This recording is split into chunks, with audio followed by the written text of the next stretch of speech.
It's time to take a look at what's happening around Wyoming for Monday, January 6th. I'm Reilly Strand, in for Wendy Corr, bringing you headlines from the Cowboy State Daily newsroom, brought to you by Visit Casper.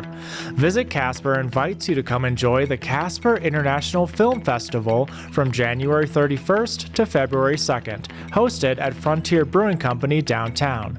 A broad range of films from local and international filmmakers will be shown, including the premiere of Pacifica, a Dutch feature filmed last year in Wyoming. Learn more and get your tickets at visitcasper.com. An avalanche on Saturday killed one skier on Togety Pass. On Sunday, the Teton County coroner confirmed the skier was 36-year-old Kenneth Goff of Lander, Wyoming.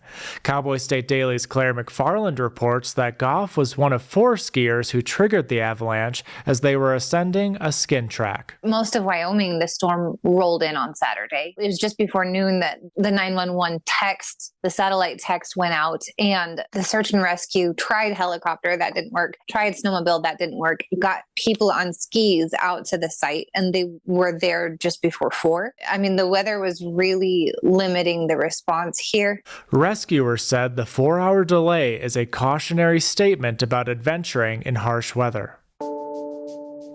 It's been nearly 8 months since 17-year-old Lena Brown was shot and killed by her ex-boyfriend, Evan Castner, in a Casper park, though that time does little to alleviate the fear, pain, and grief felt by the ones who love her. Cowboy State Daily's Dale Killingbeck spoke with her parents, who said Linnea wasn't the only one who died that day. They told me that it wasn't only Linnea that died that day last May, but it was them as well. He said he's lost interest in his hobbies and things like that, and that's perfectly understandable. They're just learning how to cope with tremendous loss in their life. Her father said he plans to talk about his daughter at Castner's sentencing. Jim Bob and Marley Shell have traded their home in Hoback Junction for a sailboat. The family will not only sail around the world over the next decade, but they're homeschooling their son on the high seas.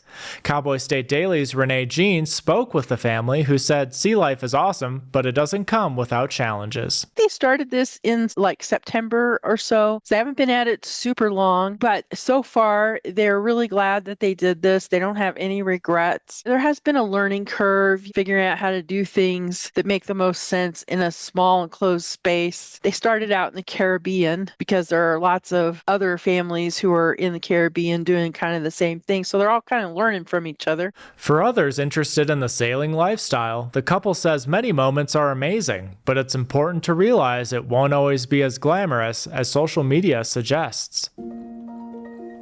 Mercy Vanneman purchased a quaint 1930s home in Hayward, California 3 years ago, but during recent renovations in the attic, she found something native to Cheyenne, a metal box full of home videos.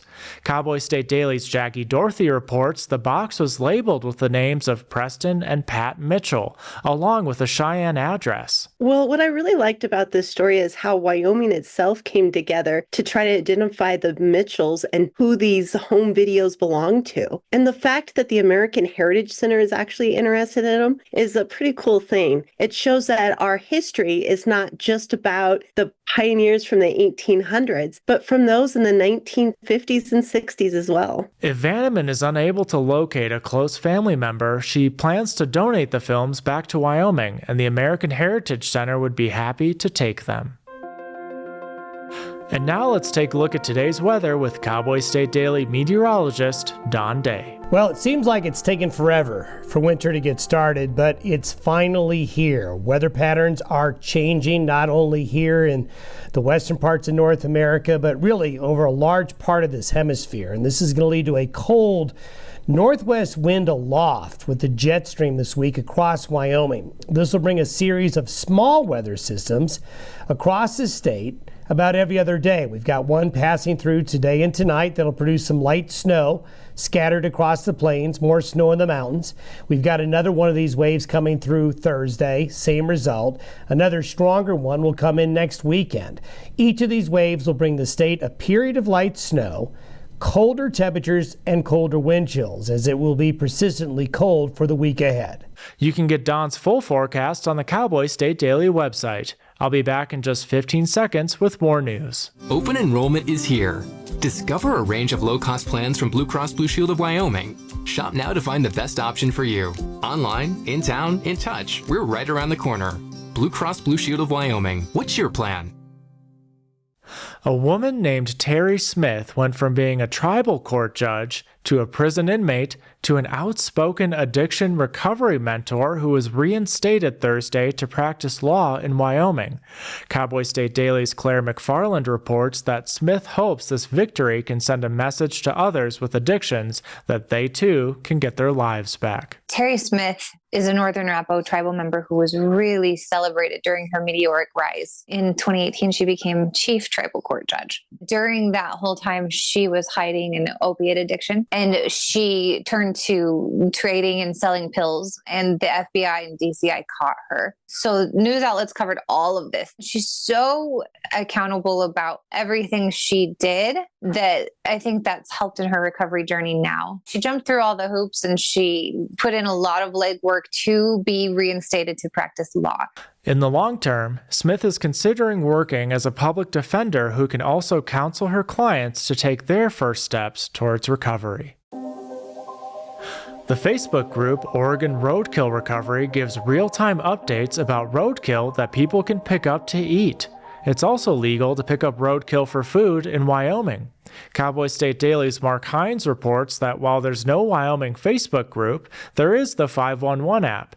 It doubles as a roadkill reporting app, but also as a way to get permission from Game and Fish to keep a carcass for food. Picking up roadkill to eat is a thing. Some people might seem squeamish about that, but this guy I talked to who's done it before, he said, first of all, the deer we recovered, they heard it get hit. They were there like 5 minutes after the animal's killed, so they knew it was clean. The idea people might get in their head of just, you find a roadkill animal and you pick it up and go eat it, that's probably not a good idea. You don't know how fresh it is. You don't know if it died of poison or something crazy like that. Before you pick up an unfortunate roadside critter, Hines said he wants to stress that getting proper tags and reporting the roadkill on the 511 app is necessary.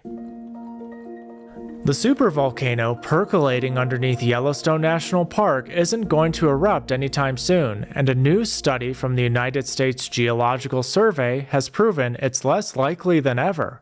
Cowboy State Daily's Andrew Rossi reports that while many news outlets saw the research as a sign that Yellowstone is active, scientists say the research should be less nerve-wracking and more reassuring. They used new information and new technology to map out Yellowstone's magma chambers. What it showed is that most of the magma in Yellowstone is hard. It's solid. It's not liquid. And liquid magma is what causes eruptions. There is liquid magma down there, but it's a small amount and certainly not in any quantity that would make volcanologists believe that an eruption is imminent tomorrow, next year, or any time in this century or millennia. Experts say Yellowstone National Park's abundant geothermal and hydrothermal activity makes it one of the most studied volcanoes on the planet. And that's today's news. Get your free digital subscription to Wyoming's only statewide newspaper by hitting the daily newsletter button on cowboystatedaily.com. Thanks for tuning in. I'm Reilly Strand for Cowboy State Daily.